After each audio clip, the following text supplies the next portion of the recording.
still today, there's so many people that are like, she doesn't deserve a seat at the table because she wasn't adored in the time that she was alive. And so that means that she doesn't deserve like the credit of like doing this before the people that we attribute as like the godfathers of that movement.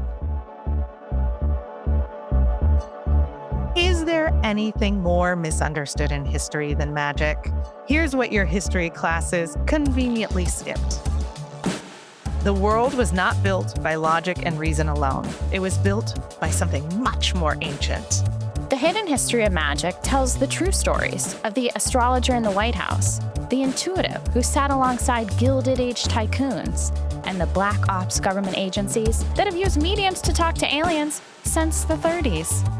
These moments often get covered up, sidelined, or buried because they prove something. Magic is not fringe. It's used every day.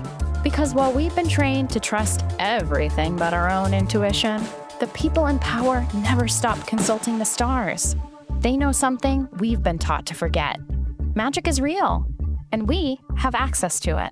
I'm Rhiannon Houch. And I'm Erin Bagwell. We are psychics, witches, mothers, and storytellers ready to break down history's best-kept secrets. Welcome to the Hidden History of Magick. Today on the show, we are deep diving the art, life, and forgotten legacy of painter Hilma af Klint. From her controversial coven to the channeled art that took the Guggenheim by storm, we discuss why she drives art historians crazy and what it means to be a woman ahead of your time. Chris DeRosa, welcome to the Hidden History of Magick. So excited to be here. We are so excited to have you. And it was actually your idea to talk about Hilma af Klint, which I am so grateful for because I learned so much in this episode. Before we dive into how you know her, I want to intro you properly. You are the co-host of Fixing Famous People, Correct. The fabulous podcast where Chris and his co-host Dominic fix celebrities in dire straits. Chris is also the co-host of an unreleased show about Are You Afraid of the Dark? You want to do a recap episode. I mean, why not, guys? Why not is what I'm saying to you. Why not?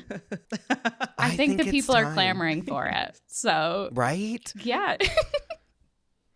I love it. Chris, how do you know Hilma af Klint? What's your relationship to this artist? Oh, my God. Okay. Well, in 2019, her show at the Guggenheim, when I tell you, like, it was the only thing anyone was talking about. Like, it was people that I didn't even know, like, enjoyed art were like, you must go to the Guggenheim and see this show. It is transformative. It is the best thing that's ever happened. Like, it was the talk of the town is not even the word to describe it in New York. And I did not know who she was.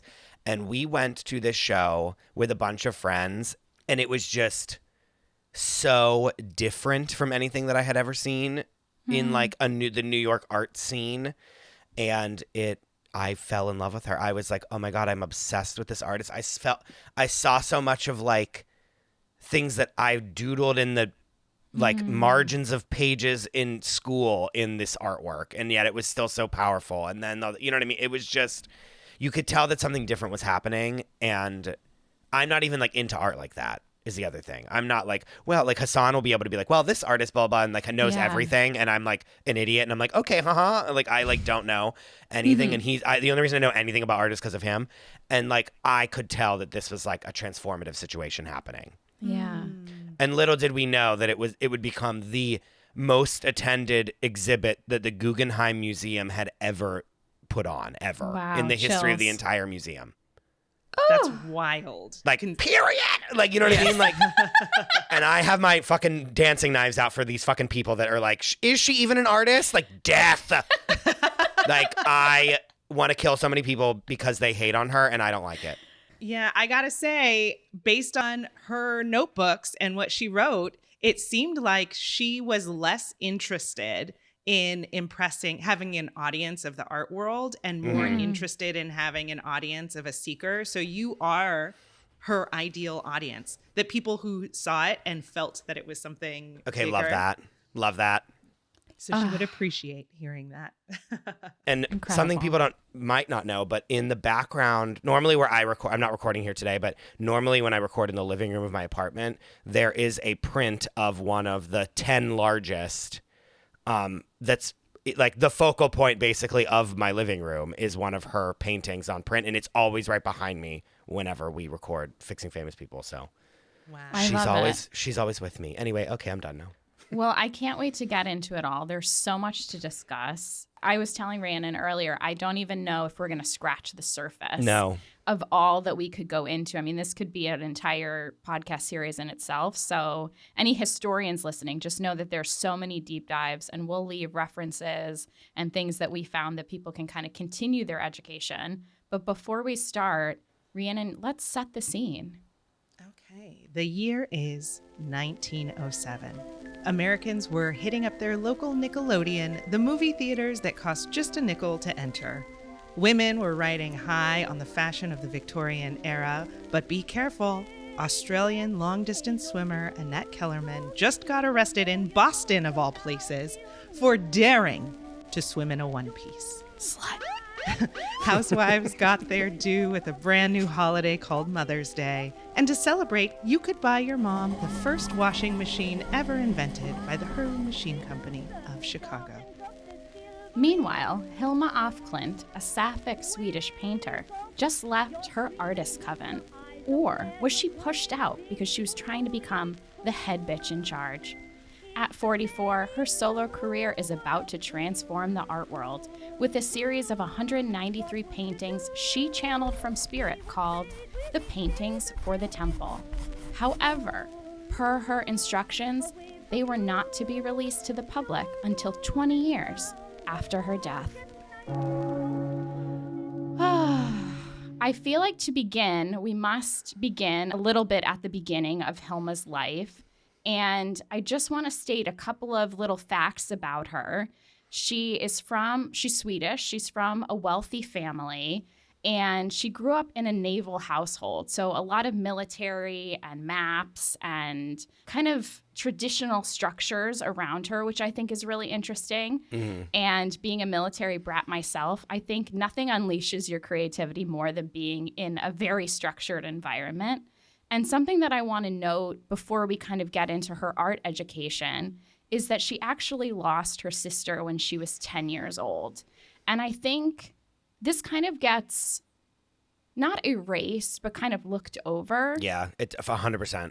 When we think about her spirituality and her connection to spirit. And Rhiannon, this is something we talk about a lot on the show, is like, what is people's link to connecting through the veil or channeling or being open? And I think that that's a really important piece of her that I just want to note. And she was really creative kind of throughout her entire childhood. She painted, she drew, but being an artist was actually a profession women could have. So it was something that her family encouraged her to do so that she could make money. And eventually she went to the Royal Academy of Arts and she became not only a portraitist, but she would do cartoons and illustrations. Yeah, so she was like an illustrator. Yeah. Yes, that she was able to make money on at that time without being married. Which is fascinating because women were only allowed into the Royal Academy of Fine Arts like 20 years earlier. They weren't allowed when she was a child. When she was of like nobility. That's the thing. It's like because of her like grandfather or father's, like she was extremely privileged compared to like other people because she was actually allowed to get educated. Whereas like so many other people would like never even remote. So like when the people at the MoMA are like, is she even an artist? I want to literally kill them because I'm like, yes, she went and studied art for her education, you fucking idiots. Like, and it's like, it's not today where you're like, I want to be a fine arts major. Okay, here I go. Like she actually had to like, there were so many things that were in her way that were like moved out of the way for her to be able to even do this, let alone and be good at it. You know what I mean? Yeah, even though women were allowed into the academy, they only had limited slots because people still felt like women couldn't do art. They didn't have the dexterity. They didn't have the ability. But what was really ironic is that they Our often frail little hands might just Yeah, they were like, with a how are their paintbrush. stupid brains even be able to literally? Well, the one teacher was like, I'm listening to her the audiobook of her biography. Yes. And the one teacher's like, women are disgusting. Like, how dare they even breathe near artwork? Like, just blah. Like, he was like throwing up in everyone's face, like thinking about women having art. Like, Yes, this is like while she was in school too. And she's like, okay, yeah.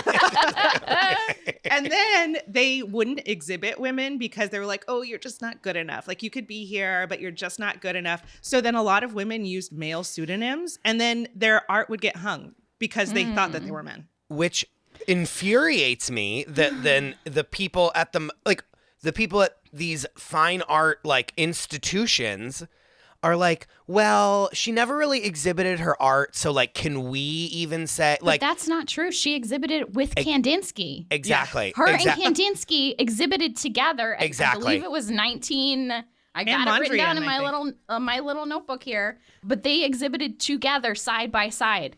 Partly. While we're alive. Yeah. Correct. Yes. And so it's like infuriating that these art institutions that are supposed to like know this and not us are like, well, she never really exhibited her art. She never basically 1914. screamed that she wanted to be an artist to the mountaintops. So like, is she even an artist? And did she actually not invent, but is she the person that kind of discovered this way of painting, like this, what is it called? Abstraction painting. You know what I mean? Like, is that even possible? And it's like, yeah, she couldn't exhibit all the time because she was a woman and they literally would not allow her to do that.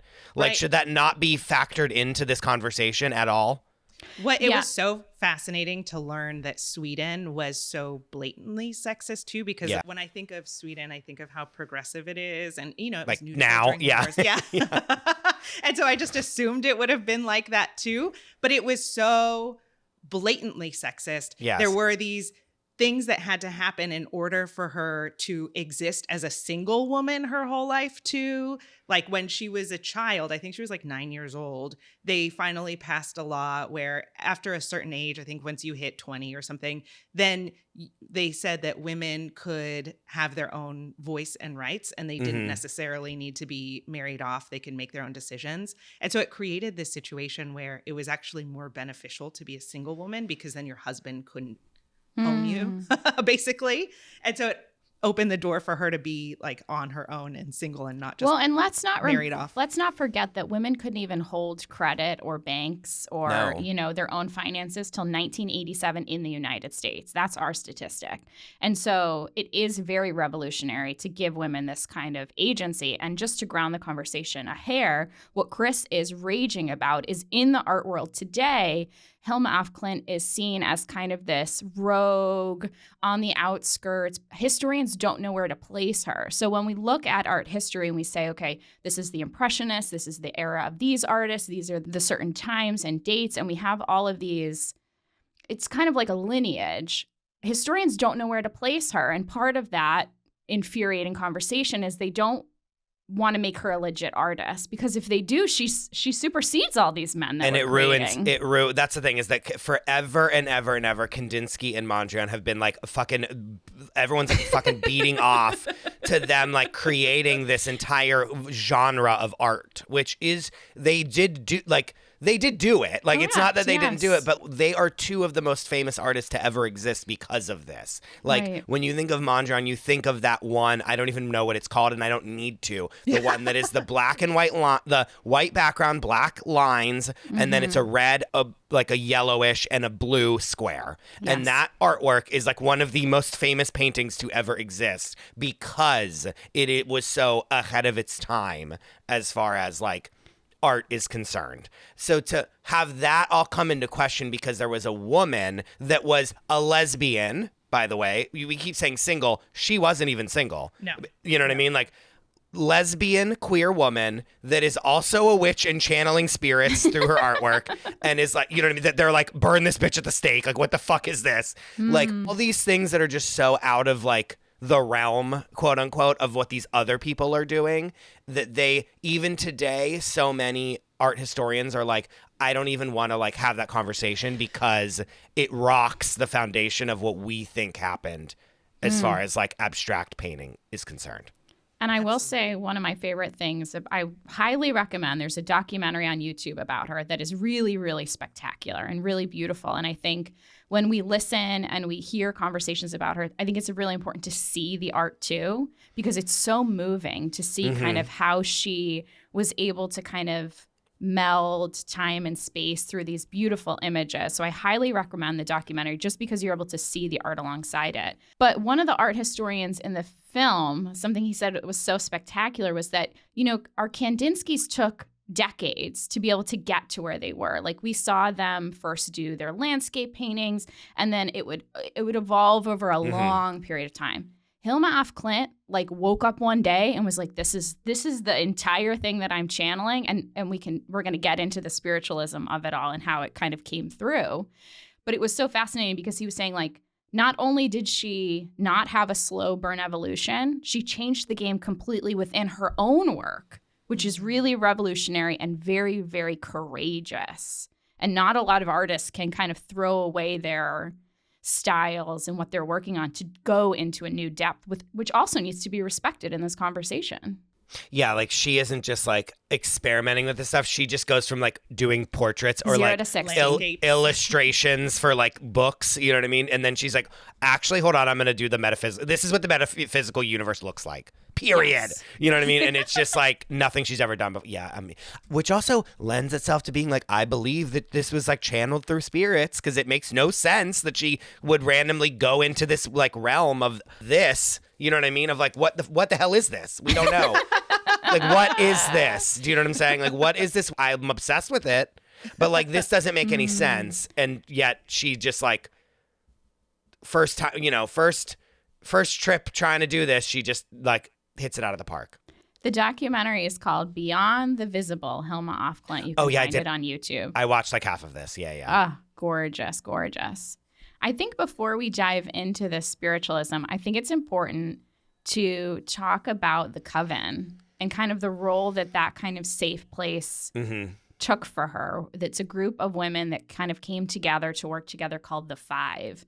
Anyone want to kind of share any thoughts or feelings about this group? Well, I would like to maybe rewind a little bit too. Yeah, because please. Through this research, you know, I thought Hilma was a revolutionary doing this for the first time. And then in the research revealed that she participated in other spiritualist groups, or actually they technically weren't spiritualists. So spiritualists, we talked about that in episode 1 with Queen Victoria. They believed that you could talk to the dead. And Hilma belonged to Theosophy, which is differentiated from spiritualism, where spiritualism is specifically about communicating with the dead and a belief in the afterlife. Theosophy was more of a cosmology where they believed in reincarnation. They believed that life existed beyond the body. It wasn't just about communicating with the dead. You could channel with ascended masters or ascended beings. And it was this framework that existed at the time. And there was there were 2 very specific influential people in her life. One was Rhiannon Houch, who was a British Theosophy person. What would you call it? Theosophilogist? Sure. Sounds great. And she was painting earlier she had an exhibition in England, in London, from May to September of 1871, where she was doing these, she called herself openly a medium who was channeling art. She worked with watercolors and drew squiggles and kind of what we see. I feel like Hilma evolved it. It became more refined and more clear what she was painting. Rhiannon Houch was doing the same thing. And when she exhibited it, people fucking hated it. They were like, I don't even know where to look. There's no people. There's no trees. What am I supposed to do with this? And I don't think that she had another exhibition. No, they literally like booed her off the stage, basically. Yeah. Like the people wrote like, people use that as like, this is why women should not be artists, because they don't know how to do it. Yes. Justice for Georgiana. Well, Yeah. and she was bold. She sent her paintings, one of her paintings, to Queen Victoria. Queen Victoria didn't respond, but I feel like they probably ran in the same circles because they were into seances and all of that. Yeah. She was like, what's like, look what I'm up to, Victoria. You're up here, like here, like what's up? You know what I mean? Like I'm into that. I love that. And also like shoot your shot, girl. Yes. You know what I mean? Like, she's like, oh, all these men hate this. Queen Victoria will like it. And she says it to her, and the Queen Victoria was like, And she probably did. she probably did, but she's like, I'm not going to say anything.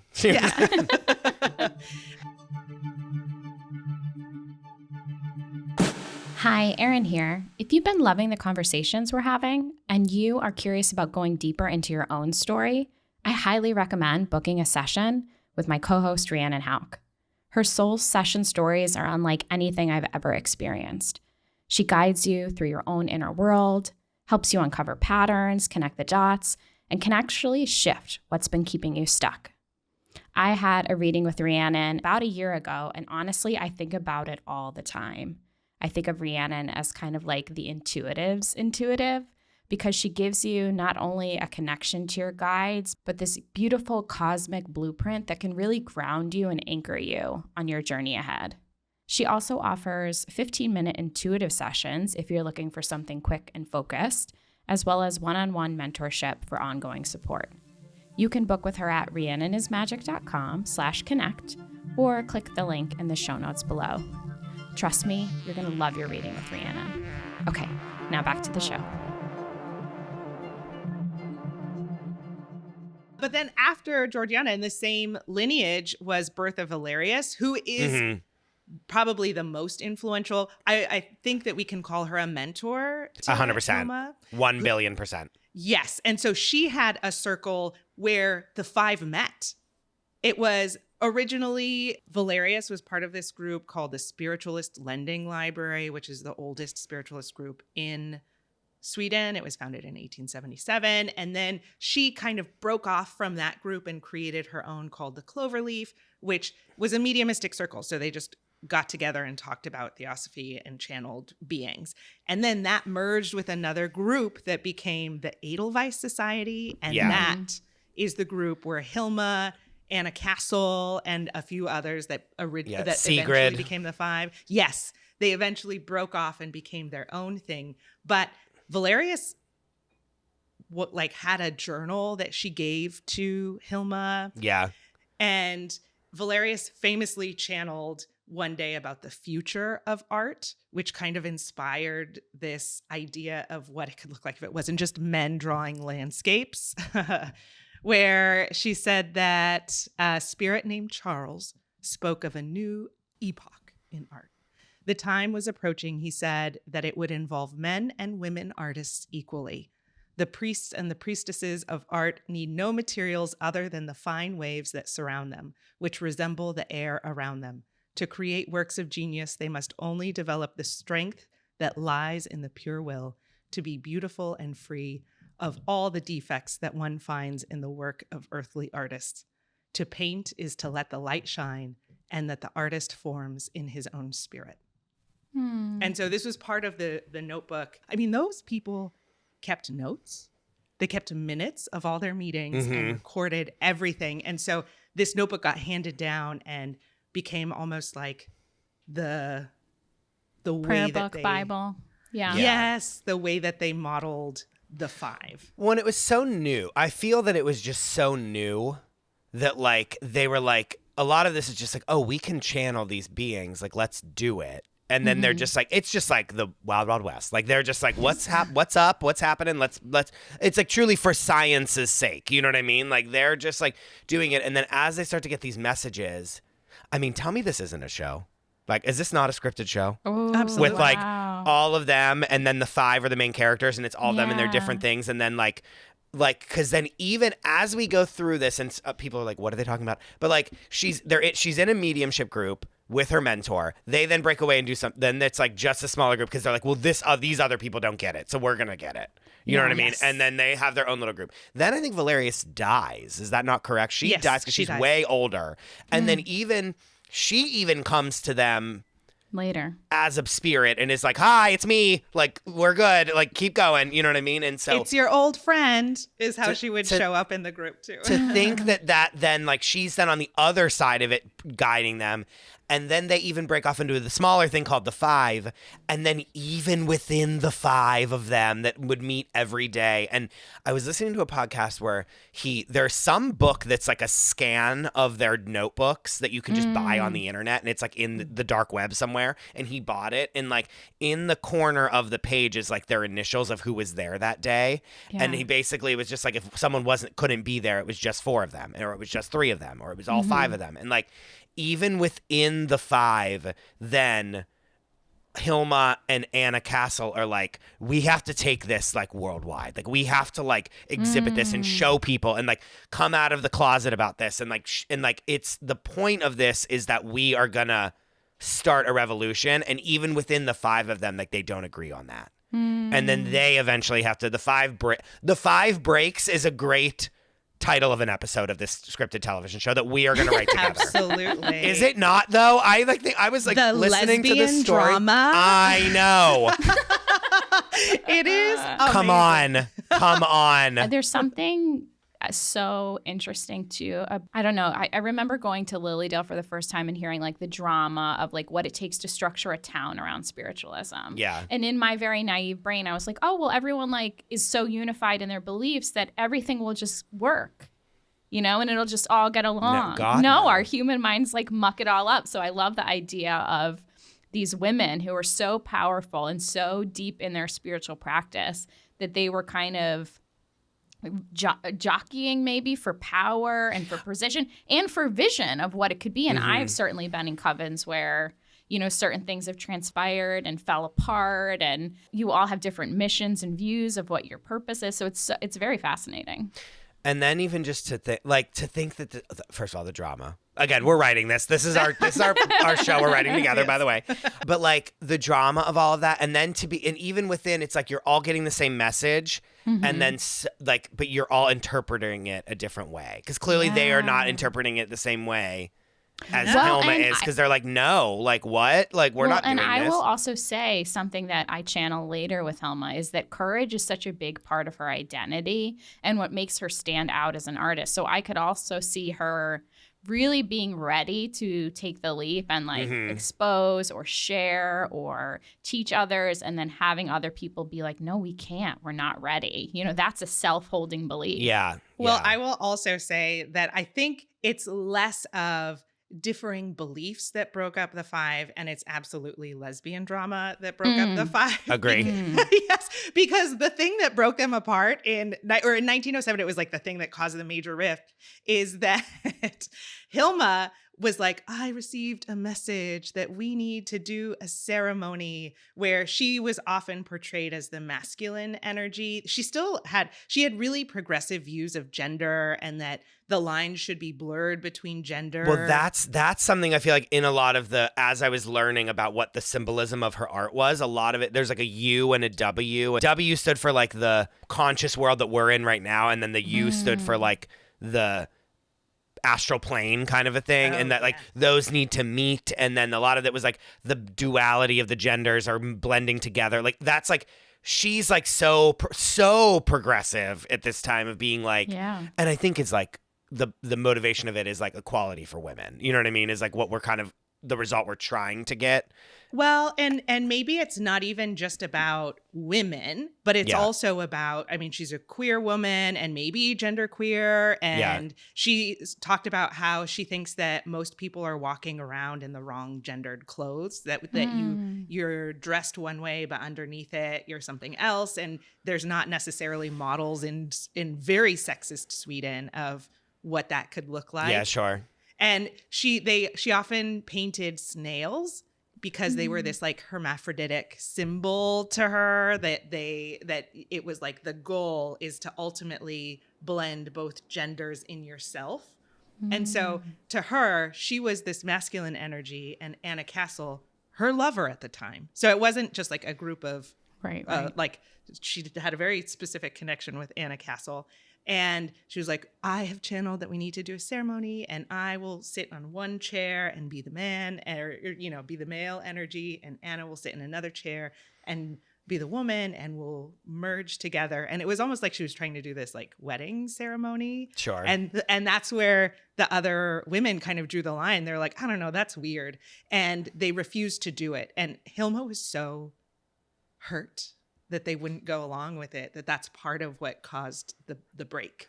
And so it's really interesting because it seems like a lot of, based on her notes and notebooks, and even the notebooks of I read the biography too by Voss. Julia Voss, yes. And it sounds like she gathered notebooks from some of the other women and her other lovers as well. And so there were a lot of places where she talked about how she was an instrument for ecstasy, and she often linked sexual pleasure and sexual openness with spiritual pleasure and spiritual openness. And so I'm so curious how much of this was like orgies and here's the other thing is like she's trying to get the other women in on this, and they're like, we don't want to have sex with you. Yes. Do you know, she like, oh, my boobs fell out. What? Like, you know what I mean? She's like, me and Anna are having this ceremony. Also, you could be in it. Wink. And they're all like, no. You know what I mean? Like, because what are you going to do in like 1905? Be like, yes, I'm a lesbian? They're like, I don't know what that is. Like, you know what I mean? Like, it's like...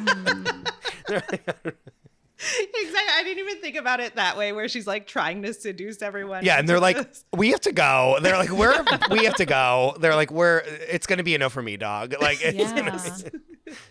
And she was so hurt that's the thing that caused the breakup. But it's so interesting because in that hurt, in that kind of disconnection, is how we get kind of her most famous work with the paintings for the temple, which is what we know her as an artist for today. Go ahead, Chris. And before we get there, like, let's not gloss over the fact that the five of them, it's not that they do this for a month. They do this for an entire decade. Like, yes, they basically have these five different, funny that it's 5 and 5, but they have these 5 different spirits that come to them like all the time, and they are in constant communication with. And they have their name. I don't remember their names, but they have all these names. It's like and like Gregor and like Ananda. And it's interesting because in their notes, like Ananda is a spirit in a different religion. And they are like, oh, how do you spell it? I don't know how to spell it. And I feel like this happens a lot with channeling, or it's been in my experience where I'll get information, even thinking about the first time that I had an ancestor come to me and I was like, what's your name? And every time I ask the name, I'm always like, that's a dumb name. That it's not cool. Like, like Uriel or, like something big. It's always like some dumb name. And so I was like, Andrea. And I'm like, oh, really? Were you born in the 80s? Like, what is this? And then I went into my family tree and it's my great-great-grandmother. And so it's like one of those things where it's so confusing to get the names because it's not like people are writing it out for you. You just have to guess what it is. And then when it is really something like Ananda really is someone, it's this... But I don't even know if they would have known that because there's no internet. Yeah, how do they know? Yeah, they can't Google this. What are they going to do? Yeah. Well, that's what I was like, why would she like write all these illustrations? It's like, oh yeah, because literally like they can't take pictures yet. So I was like, I was like, oh, like she's like doing all these illustrations, like LOL, and I was like, oh yeah, because literally like the camera doesn't exist yet. Like, I was like, but they basically do this for a decade. Like they are, it's not that they're like a group of friends in high school that then break up 3 months later. Like for an entire decade of their lives, they will meet and channel these spirits. And so there is a part where I'm like, Hilma's like, all right, are we going to like do anything with this? Or are we just going to fucking sit here and like flick our beans together all day? And like, do you know what I mean? Like, it's like, she's like, what am I going to sit here with my thumb up my ass? Like not doing anything. Like we're getting messages from the beyond that are like urging us to create art and like create a revolution, and you guys are just gonna sit here and be like not do anything about it. Like that's taking how meeting minutes too. Yeah. It's like the like squarest fuck these way. notebooks. Like like that's how I feel. She feels, you know what I mean? And that's, again, I'm off of vibes. But like I feel that it's like she was very like, no, like we are doing this for a purpose, not just to pass the time and like be stupid. Do you know what I mean? That's like, I feel like though that it was part of her cosmic blueprint though for the group to break up and for her to really have to go inward and to really bring through what she saw on the canvas.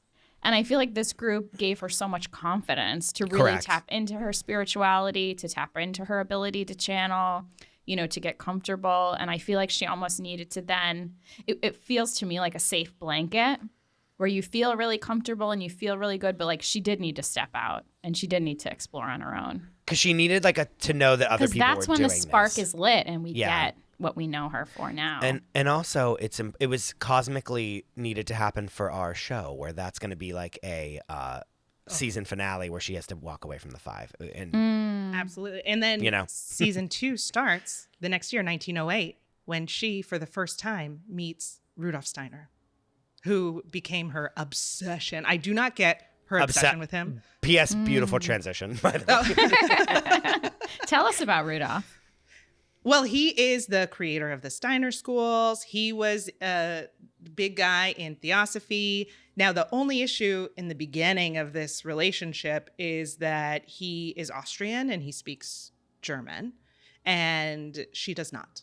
But she manages to meet him. Nothing better than a man you can't understand what he's saying. Don't even talk to me. Yeah, just be there. Sounds great. Just stop talking. Yeah. No but complaints. She's obsessed with him and the way that he thinks about art. Isn't Kandinsky obsessed with him too? Did I make that up? I think they all were part of these circles, these theosophy circles, because Kandinsky also wrote a book called like The Art and the Spirit or something, where he really talks about how he's trying to touch the formless behind the form and get to what is underneath the material world or whatever. And he does it in a really beautiful way, or the way that he speaks about it. And so people listen to him because he's a man. And one journalist was like mesmerized by his beautiful gray eyes or whatever. So he's kind of taking stuff that all of them are talking about because they're all in the same circles. But the thing about Rudolf Steiner, I'm less interested in who he is, but more interested in how he treats her. Because she immediately is like, I have to show you all of my paintings. And so she brings him into a room where she has all of these paintings, some of them massive, like over 100 of them, into a room. And he walks in and he just like writes down a couple of words about it, but is just kind of like, yeah, whatever. And then goes off and does the rest of his tour. And so in a way, it feels like she gets like just enough of a positive thing from him that it's nice, but also he's like rejecting her a little bit, like, oh, your art is not, I think he eventually tells her like, don't destroy your art, but don't like put it all out there. And to me, it feels like the rejection kind of fuels this, like, I have to get his attention. I have to have him understand what this is. Yes. And also annoying as fuck, because it's like, I feel everything I've read about him, it makes me think that he's like, fuck, this is revolutionary, and like I can't let her be the person what I was just to do this. And he's like pushing her down and being like, no, because that was a big part of the exhibition. They explained that like her mentor Rudolf Steiner was like, don't show this to anyone. Like the world, like the world basically said to her like, the world is not ready for this. But he was like stuffing her down so that other people could succeed. Yes. Which is like, again, so fucked up, because it's like you want to sit here and be like, is she even an artist, or is this even art, or like what is this? And it's like she at every turn is the door is shut in her face to like expose us to the world, and then you're gonna turn around and say that like, but she like didn't exhibit it at all. You know what I mean? And it's like, because she was told not to. She was told not to by every person alive because no one was ready for this. Yeah, and it's so annoying too, because she's such a feminist and she's so empowered by the women around her and empowering to the women around her, and she really cared about the opinion of this one man. Even later in life, they originally meet in 1908, and it's not until 1920 when she has a new lover who speaks German that helps translate a lot of stuff. Like she starts writing letters to Steiner in German, and so their relationship can really blossom. But in 1920, I guess he was giving a lecture one time, and he was like, art shouldn't have lines. Lines are so over. And so she stopped painting with lines. Like she was obsessed with him and desperately wanted his approval. God damn it. I know. I'm going to shake her. Also, classic lesbian story of they randomly fall in love with a man out of nowhere, and they're like, am I a lesbian? And then they're like, wait, I am. Never mind, men are terrible. You know what I mean? Like, God damn it. I think the one thing that we're not saying here is that she then, when her and Anna like break away from the 5, she then channels, like starts channeling the spirits and basically says like, paint through me. and makes all of this, like hundreds and hundreds of pieces of artwork that, again, like were exhibited in 2018 and like blew everyone out of their fucking shoes. Yes. Stuff that we'd never seen before in even remotely.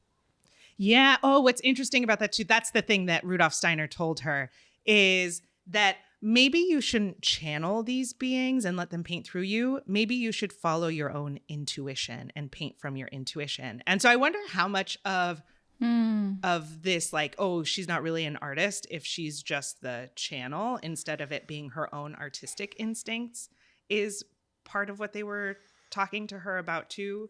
Where like Kandinsky didn't channel anything. It came from his own body and his own mind and his own heart or whatever. But because she's a channel, because there's a whole lineage of mediumistic art. I mean, we have Georgiana Houghton where it doesn't really count as art because they're mediums and not the... Yeah, like it's not their like imagination that's doing this. Well, to take it a step further, historians thought she was schizophrenic. Yeah. They were like, she must have like two personalities inside of her if she thinks she's channeling from spirit. So they really did a number on her reputation of trying to figure out the relationship between her and spirit. And it's still like that today. Yeah, I was gonna Yeah. What's changed? But it's so interesting, Rhiannon, to your point that there are, mediums who've worked with art for a long time. And even now at Lilydale, you can go and there's a really famous artist, and I'm blanking on her name, but essentially she draws your ancestors. So you sit and you have a cup of tea with her, and she just free draws, and then she hands you the picture of all your ancestors. I mean, these are traditions and stories that have happened since the 1800s, since the, start of spiritualism. And it's really sad that the art world can't really find enough creativity to really like hold space for like your spiritual beliefs, that we have to kind of demonize them. And like, so what? Right. Like she channeled through this thing, like whatever. Okay. Like, and right. Do you know what I mean? It's just like, why are we doing this? Totally. Like, right. Also, in a space where you should be so open in however the messages come through, Yes, exactly. And also, too, like, I know why we're doing this. It's because, like, men hate women. That's why. Right. You know what I mean? Like, I actually do know the answer to this, and it's because women lead lives that men want to stuff in a box. You know what I mean? That, like, yeah. And that's, yeah. During this time, too, in Paris, there was the Impressionist movement was happening. And this idea that they were, what made Impressionists interesting is that they weren't doing traditional forms. They were also channeling color from what it felt like, from beyond in a way. They were trying to express color as it feels and not necessarily as it looks realistically. Yeah. And so what's different about that?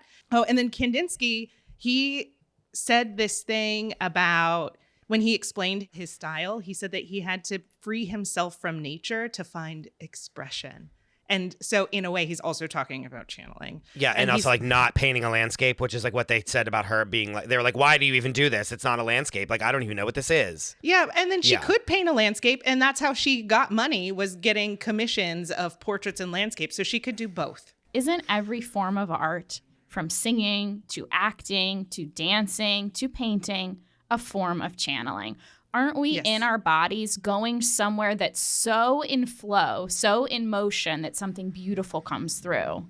Like, it feels insane that the art world's like kind of suffocated her in this kind of diagnosis of being schizophrenic. It's actually so offensive. Well, Hassan reminded me, he was like, even still today, like right now, like there are really no famous female artists. Like, think about it.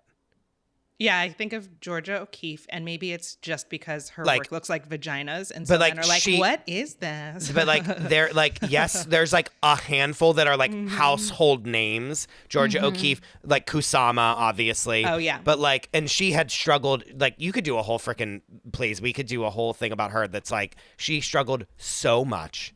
Andy Warhol stole from her. You know what I mean? One of the most famous, one of the most famous artists to ever exist, stole a bunch of shit from her, and like that never was rectified. There's like a handful of very famous, like Frida Kahlo. Like there's a handful of female artists, and think about how many male artists that like even if you don't know anything about their work, you know their name. Yeah, Right. It says here that we've got from 11 to 17% of permanent collections are by women. Yeah. in 2026. Yep. That's wild. And how much of it is, thinking of even Frida Kahlo, how much of her work got highlighted because she was dating Diego Rivera? Literally. And I feel like the same is true with Georgia O'Keeffe, that she, fucked other famous artists. And so that also, they could vouch for Yeah, her. they were like, oh, she's great. Yeah. Which makes Hilma's success even more incredible because Yes. she was on her own in so many different ways. Like, here's the other thing is there's a documentary called, I think this might be the one that you were watching on YouTube. It's called Beyond the Visible, Hilma af Klint. Yes, that's the and one. they had all these side by sides of like Kandinsky and then her, and it's like her doing it 5 years before, and it's like literally the same thing. It's the same thing. It's so good. You guys And have to see the film. It's a really good. It's called Beyond the Visible, and then they also showed like scientific discoveries at the time and her artwork, and it was like gamma rays, and then one of her artworks that like is basically gamma rays, and then it's like X-rays, and then one of her artworks that's basically X-rays, and then it was like quantum theory, and then it's an artwork where like a box is moving through space and is basically like the illustration that would be in a science book today about it is her artwork. And it's like, I'm like, is it like, to me, it's almost as if they're like, how do we show a visible representation of this thing that is being discovered in 3 years? Do you know what I mean? Like, there's a part of me where it's like, are the spirits coming to like ground us with illustrations of these scientific discoveries through her?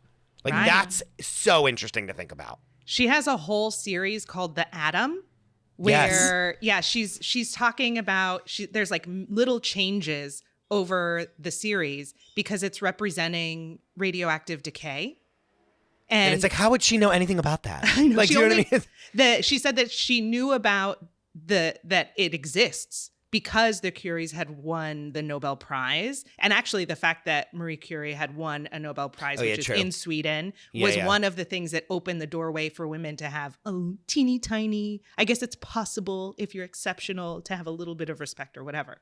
But this, because it had been discovered, she knew that it existed. And so she could channel what she felt that it was and did it. Which is fascinating. Yes. And, think about Leonardo da Vinci. You Yes. know, people were obsessed with kind of the visual sciences for a long time. This is not like something she's new or invented. This is an established mode where, you are inspired by the science and the technology of the era, and you're kind of illustrating it and working it through your medium. Do you think that because, Da Vinci is also another queer icon, do you think that because they existed outside of the very religious convention that existed both in Sweden at the time and Italy at the time, that they could be open to something that, because I think about this a lot with myself, that because I exist and I exist outside of certain boxes, then I can't be, I have to expand. Well, what else doesn't fit into boxes? What else can't be contained in these forms? And so I wonder how much of that opened them up to seeing the world where it's not just these lines and limitations. Interesting. Well, yeah. Hilma says, there's a really great quote. Let me find it here. She writes, "What I needed was courage, and it was granted to me through the spiritual world, which bestowed rare and wonderful instruction." It feels truly like her relationship to spirit and the spiritual world like grounded her in an extraordinary way. And I think to your point of us trying to like find ourselves outside of the boxes, I mean, spirit don't work in a box. I mean, we can all attest to this. You get information that you're just like, what is that? Like, it comes through so strong, and it feels like her relationship to spirit was really strong, and it did give her the courage to just kind of explore in extraordinary ways. Here's something else, not to completely derail from what you just said, but like, do we know that Kandinsky didn't channel as well and he just didn't say anything? Like, I think every artist channels. but like, you know what I'm saying? It's like, And I would argue that the ego of a man was like, this is all me. no, I'm doing it big time. I'm a genius. I'm billion- such a star. I'm Kanye West. Do you know what I mean? Like 1 billion men percent. are 1 very billion thinking percent. that the channel comes through them. They're like, Whereas I'm she's like, I know incredible. what this is. I can see it. Yes. Well, and and I'm that's- sharing space with it. I think that's really gorgeous. Yes. And that's the thing. I think it is a very patriarchal idea to believe that you are the genius. I mean, I fucking hate this with auteur, genius, Oh, kill directors. me. Literally hit me with a car. Yes, thank you. Literally hit me with a bus and just run me over. It takes like 100 people for you to make your film, and you're like, no, but I edited and cast and told the actors how to do their line You're a reads, fucking and loser is I what know. you are. You know what I mean? Like a loser. Anyway, go ahead. We got the L word from Chris. And so there's this idea that genius, the original idea is that geniuses were floating around. I think Elizabeth Gilbert talks about it in her book, Big Magic, that the genius would float around and you would channel You would grab genius. it. Yes. Yes. The etymology is genie. Oh, yeah. It was So a physical being outside of yourself. Yes. And you would let the genius flow through Correct. you. And then your artwork is a genius, but you're just the channel and not a genius. And then men are like, it must be me. Great. I don't see you doing this. It's me. Yeah. Like, who else is here? Just me? Right. Yeah.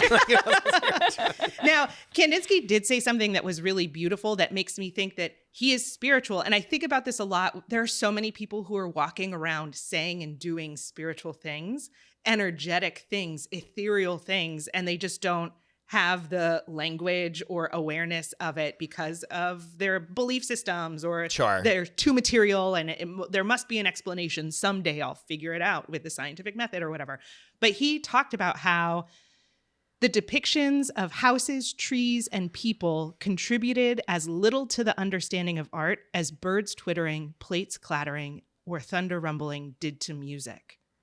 And so this idea of art is taking the material world and trying to find what that singular consciousness is, or that deeper formlessness is that is behind it all. Mm-hmm. And people are getting caught on the form and not going deeper into the formless. And that's what he's trying to do with his work. But arguably, that's what everyone before him was doing with their work too. Well, and also even like so much modern art is like, you're like, okay, this is like a weird pile of nothing. And then you're like, oh, but what actually the point of it is that it was actually the way that they did it. And like their process is actually what is the artwork. Like so many things I'm like, this is ugly. And then I'm like, but then you read it and then it's like, and I'm like, this just like doesn't make any sense to me. But then you read like what they did and like the manipulation they do to the material that is the artwork. And that is actually what is interesting about it versus like what it visually looks like. And so I feel like that is very in line with what you're just saying right now. It's like, it's actually about the process of them creating it versus it being like, what is the finished subject, which for 9 billion years was like all that they fucking cared about. Hence, when all these like abstract people put on their work, they were all like, blech, like, what is this? Like, this is disgusting. Again, like they were just like, what? Like where do I look? Like, I don't how know where dare to look. you even put this in front of my face? Because like it's not someone at a picnic in the, you know what I mean? Like in a field. Right. Well, even thinking about artworks where they were using a new pigment of color, where we take it for granted so much, where you could look at it and it's like, okay, it's like blue.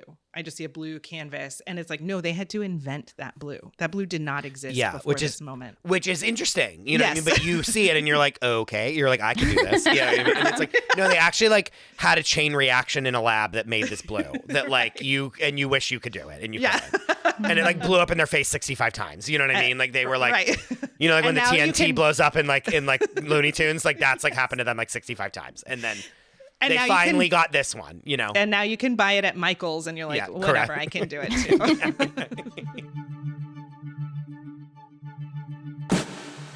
Hi, Rhiannon here, just popping in to give you a spiritual tip that's going to enhance and elevate your life. A reading with my co-host, Erin Bagwell. Erin offers mediumship and psychic tarot readings that are perfect for checking in with your spirit guides, getting cosmic messages that apply to your life right now, and seeing who's supporting you on the other side. I personally have had the pleasure of experiencing a reading with Erin, and I was able to connect with my grandparents and my mom, and I got advice that has made it so much easier for me to navigate this chaotic world that we're living in today. You can book appointments right on her website or submit a digital question and get a response back in 48 hours. Check out erin-bagwell.com or click the link in the show notes below to get your reading with Erin today.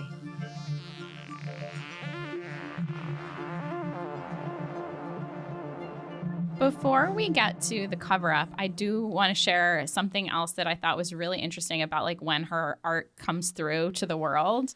And that's that when she passes away, all of her paintings, all 26,000 pages of her notes are inherited to her nephew. And so her nephew basically like gets a knock on the door that's like, hi, here is your great aunt's like entire collection. You know, you're in charge of it. You're in charge of like storing it. And he's kind of like, what is going on? He puts everything in his basement per her instructions for 20 years. He said he didn't have climate control, that it would get like crazy hot in the summer, crazy cold in the winter. He's like, I don't know how any of this stuff survived down here, to be honest. In the documentary, we get to see him like showing all the storage bins, all the notebooks. And it's like a creaky old basement. Like it is gross. It is like... And the fact that this like really hit something in me so energetically. And, you know, in our bonus episode with Chris, we're going to share channels from Hilma. We're going to talk about her guides. And I'm probably going to cry because there was something so fascinating about her having the confidence to release it 20 years later and to know it was going to be seen.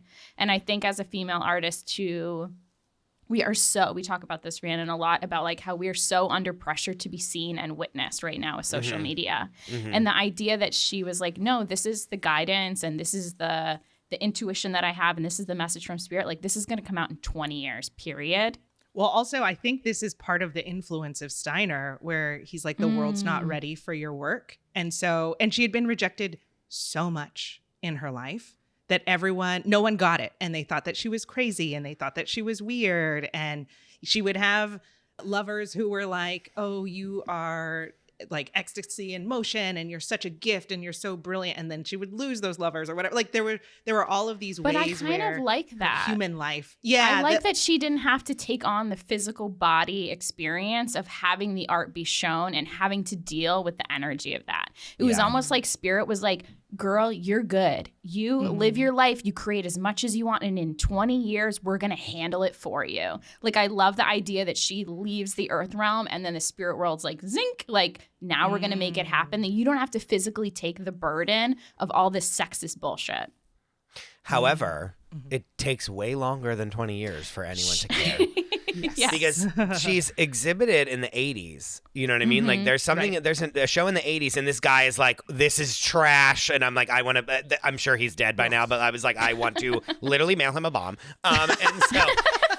And so he was like, this is disgusting. And like in the 80s, in theory, we should be able to be like, oh my God, this is revolutionary. Look at the dates of this. Right. This is like we know from before I was born for sure that like she existed and was doing this stuff before anyone else. Yes. And they were like, no. And then, which PS in the 80s, of course they did. Yeah. And then it then is exhibited in 2013, I think, as well. Like she has some paintings somewhere that again are like very obviously proving that she is doing this before the like auteurs of the, to use that word, like of this genre of art. And they're still like, even in 2013, they're like, no. That's when that one woman that I'm about to fight is like, is she even an artist? Like, did she even consider herself an artist? And I'm like, this is all that she did her whole life. What?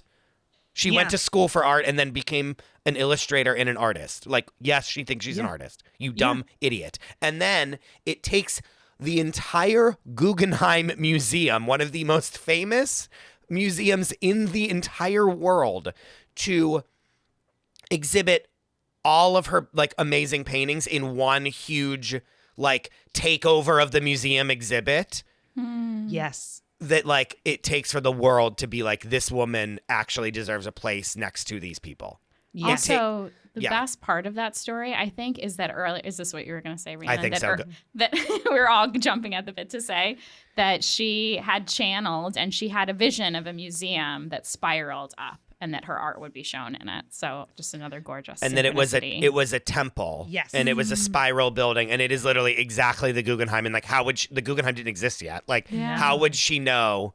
And then for them to, first of all, amazing marketing for them, that they were like, oh, this is like, our building is already perfect for this. To even have just like, you walk into the door and then to the first room that you get to that's on the side is the 10 largest, which is like her most famous works. And they are humongous and they're perfectly fit in this room. It was one of the most breathtaking things I've ever seen in my entire life. Like, Wow. and then to go up and then have it be all this different artwork as you keep going up and up and up and up. And at the very top of it was a painting that is that very famous one that's the temple, like a pyramid triangle, with then like a huge sun at the top, and it's like a rainbow. It was like, I mean, literally we'll never do anything like it ever again. Like, it just won't ever happen. And was the most successful, as you said, Chris. And funny enough, when we I didn't know anything about her. I didn't know anything. I was like, oh, this is like great art. Like, this is like really hot, ticket. Let's go and see it because everyone's loving it.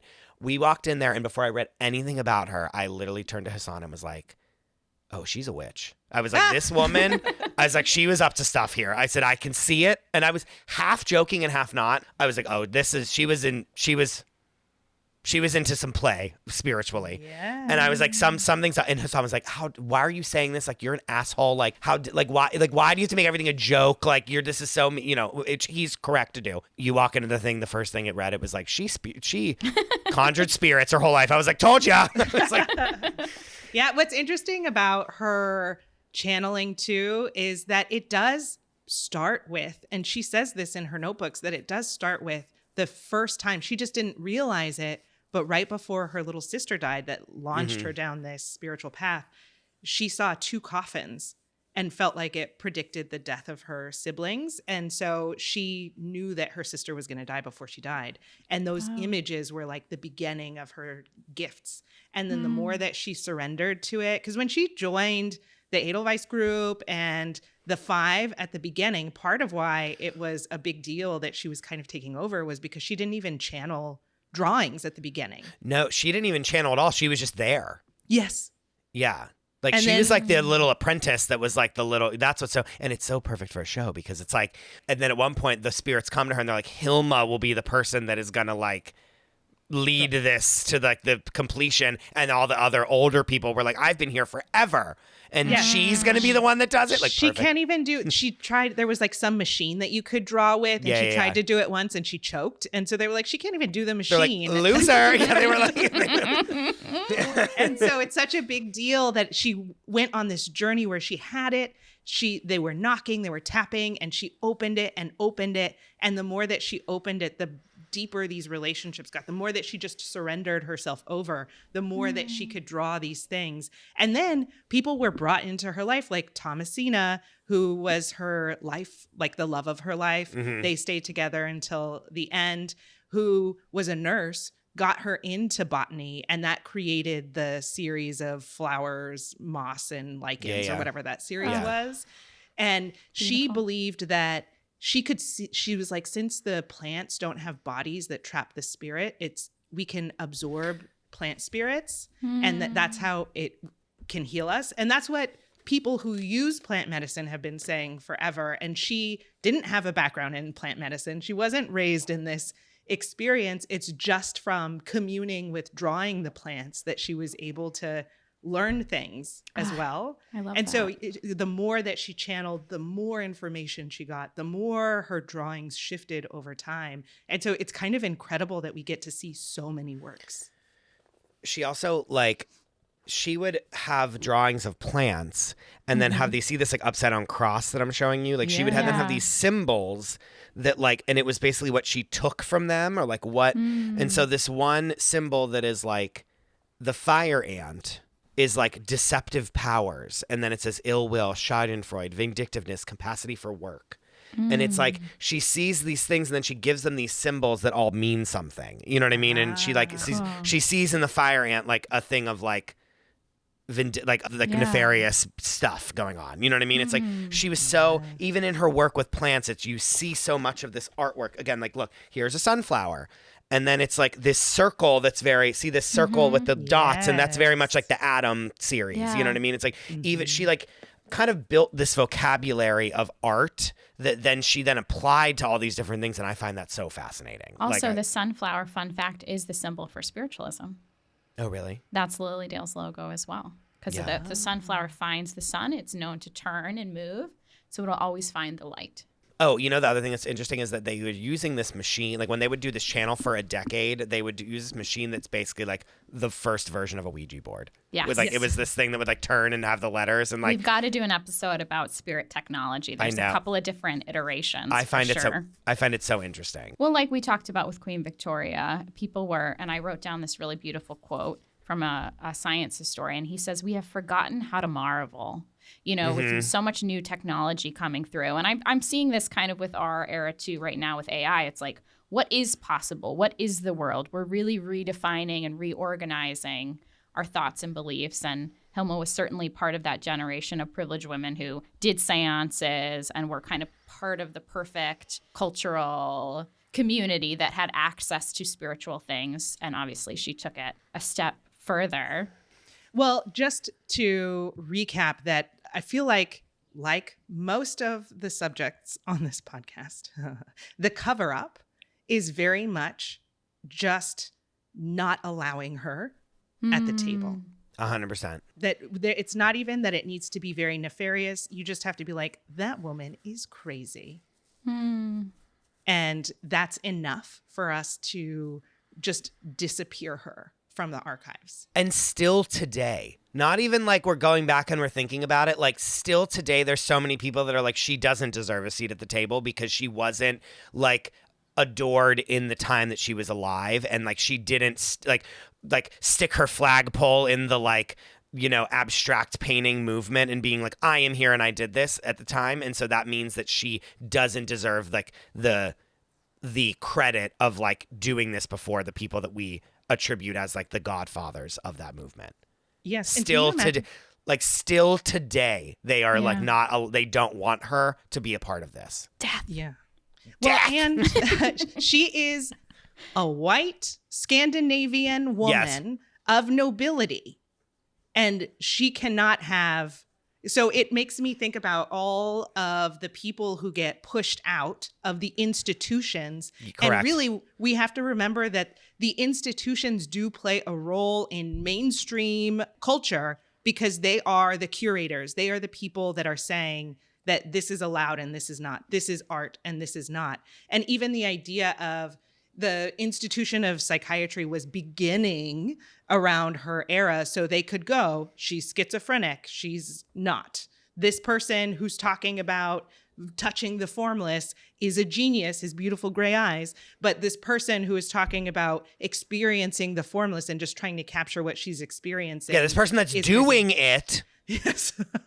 is not a genius. Yeah. Mm-hmm. Yeah, the person that has control of the history books is really the person who gets to write everything and claim everything and state everything. And it's like we got to rewrite so much of our history. We have to unlearn so much of what we've been taught.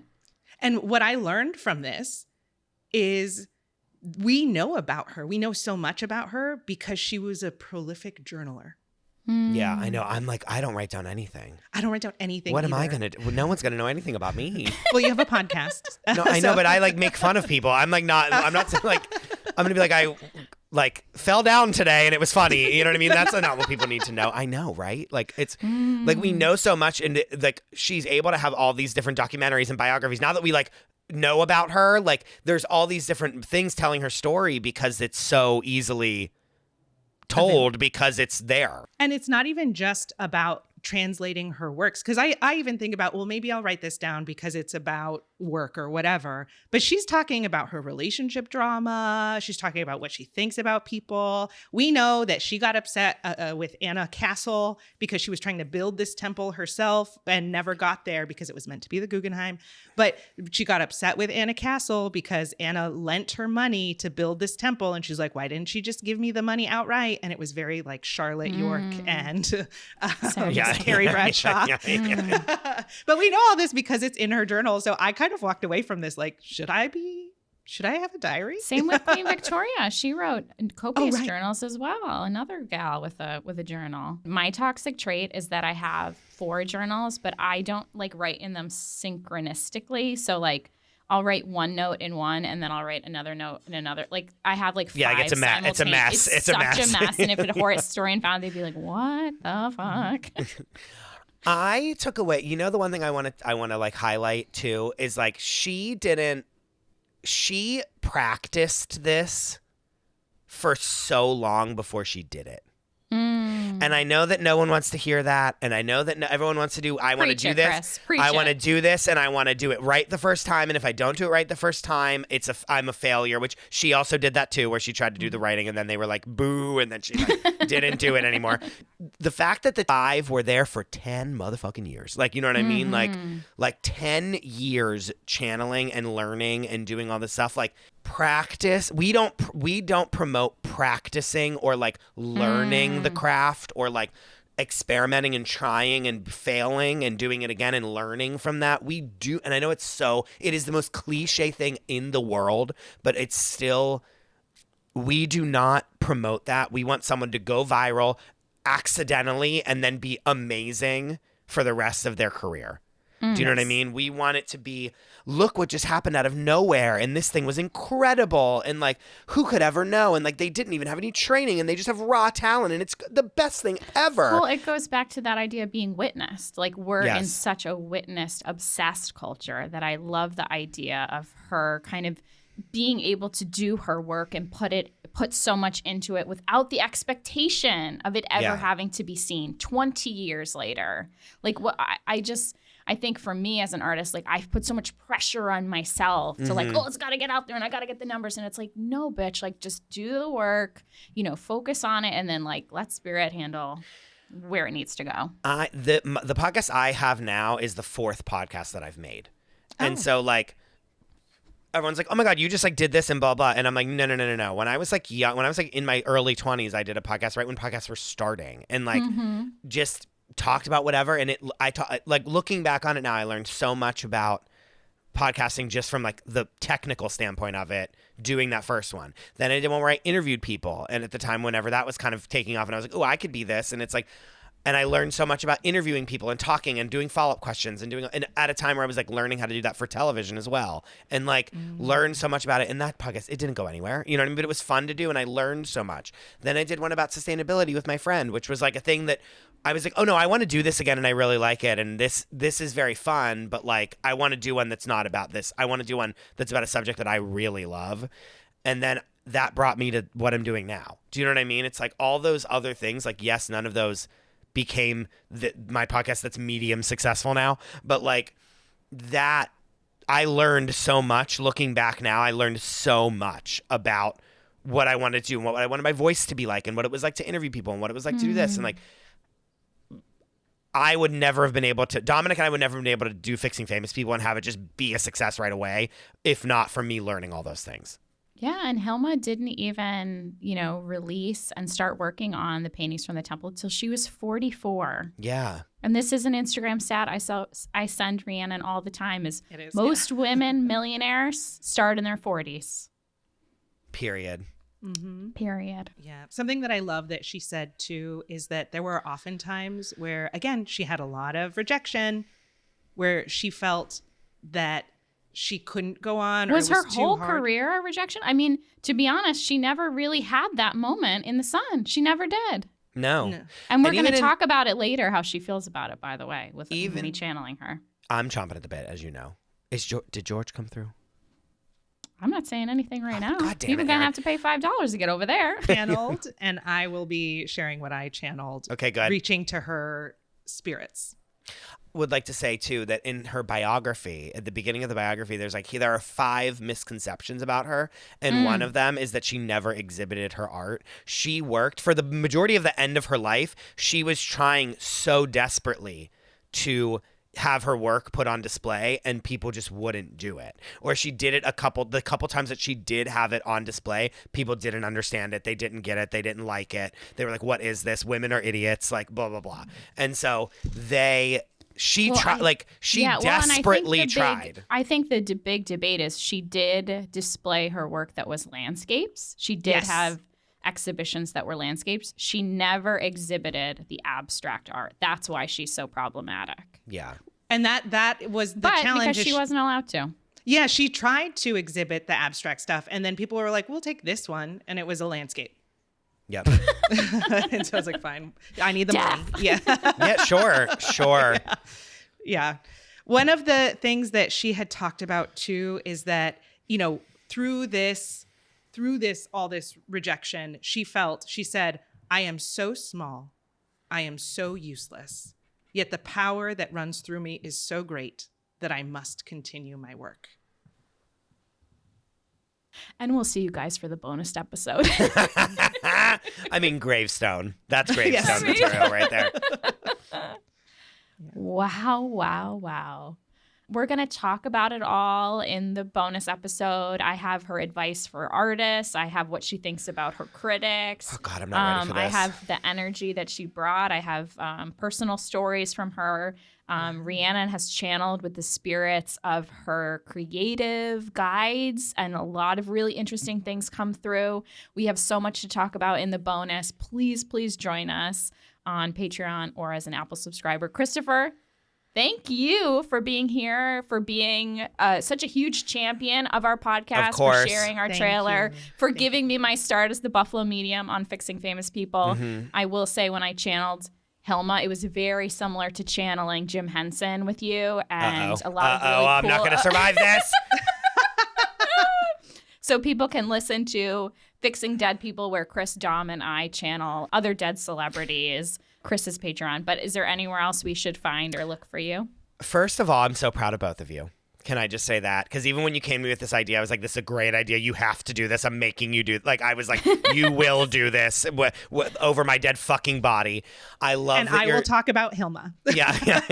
Love that you're channeling the people. I think it's so good because everyone loves Fixing Dead People, and I love that you're doing this as well. I think it's so smart. It's the best $5 you're going to spend, guys. I'm telling you. Sign up for that Patreon. You can find me at the DeRosa, and you can find my show at Fixing Famous People, where Erin and Rhiannon are going to be doing an episode about Melissa Joan Hart very soon. So if you don't know who I am, you can come over and listen to their episode and hopefully have fun. So much fun. Thank you, Chris. Thank you, Rhiannon. This was such a gorgeous conversation. I hope we took the art world by storm. We did. I hope they're taking notes. Uh-huh. And I hope they open up all their galleries to Hilma. They won't. Well, they want her now. Oh, now they want her. Like, they're oh, this was the this was the most successful thing that the Guggenheim has ever done. Now they're like fucking horny for her. Yeah, they can sell their $70 books. Yeah, that I'm buying. Clearly. We're lining up. Yeah, like fucking piece of shit. Fuck them.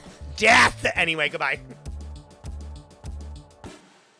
Want to go deeper with us? Here's a sneak peek of our bonus episode dropping this Friday. Subscribe on Patreon or Apple Podcasts to hear the full conversation. Hilma, get ready, because you're coming. Can she help me unplaster my third eye? And this is what I've learned with channeling anyway, is that in order to channel, I have to raise my vibration to a certain place, and they are much higher, so they have to lower the vibration. Yes, and we meet in a place in the middle. Because the energy came through so strong, and it almost felt like her saying she wasn't going to give me like little notes or little hits. It was like a full download. Yeah, she's like, no, you're about to get like the full Monty. Like, you're about to get absolutely. You literally just watched me make a connection where I was like, oh, I was always so scared going to bed as a kid, and it's because like there were spirits around. And I'm like realizing that, and it's like not even really hit me yet, and I'm just going to call you both in like an hour and be like, what the fuck? I like the idea of thinking of her as someone to call on when you feel blocked artistically, like the way that I call on St. Anthony to find my keys. And I asked her what she thought about historians today and like what her thought was. Chris, you're going to like this. She goes, seat in my pants. Seat in my edge of my seat.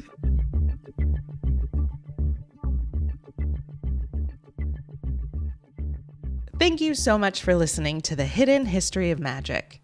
If you like the show, please rate and review us on your favorite podcast platform.